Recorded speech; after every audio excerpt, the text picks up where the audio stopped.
European and Middle Eastern diplomats have met in Saudi Arabia on Sunday to discuss Syria's future after the fall of the Assad regime in December. According to the UN, 7 in 10 Syrians are in need of aid, the delivery of which is complicated by sanctions.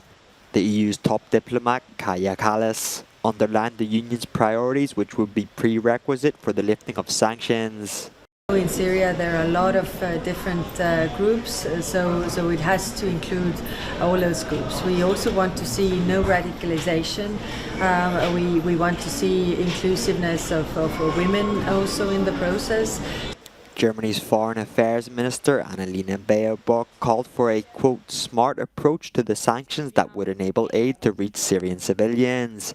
She also announced an additional €50 million in aid for food, emergency shelters and medical care.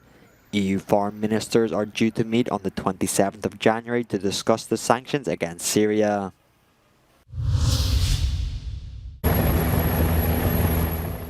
Three people were killed in an avalanche above the town of Trasquera in Italy's region of Piedmont on Sunday. In total, 5 people were hit. 2 survivors were taken to a local hospital by helicopter. They are reportedly the ones who alerted the rescue services. The breakup of the avalanche occurred near the border between Italy and Switzerland. It was not clear whether the 5 people were skiing off-piste or whether they were hikers on snowshoes.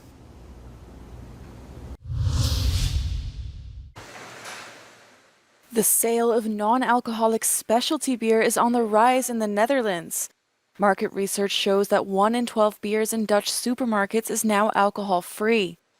Some Dutch brewers are making it their main source of income, such as Van de Streek Beer in the city of Utrecht. Its founder, Ronald van de Streek, says the low-alcohol variety is just as good as an alcoholic beer.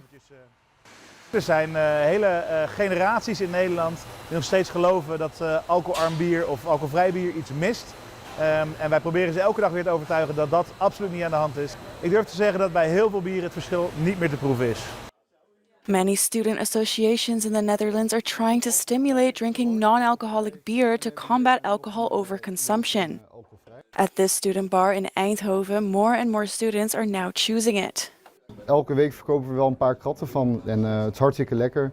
Ik zelf neem nu ook met Dry January steeds vaker zo'n biertje. Dat alcohol helemaal uit onze maatschappij verdwijnt, dat verwacht ik niet. En ik denk ook niet dat we dat moeten verwachten. Ik denk vooral dat we moeten accepteren als iemand de keuze maakt om geen alcohol te drinken. En dat het gewoon oké moet zijn als je met je 0.0 bier in de kroeg staat. The latest figures from the Dutch Brewers Association show that 5.8% of all beer sold in 2019 was alcohol-free. In 2023, that rose to 7%. Brewers are hoping to increase that number to 10% by 2030.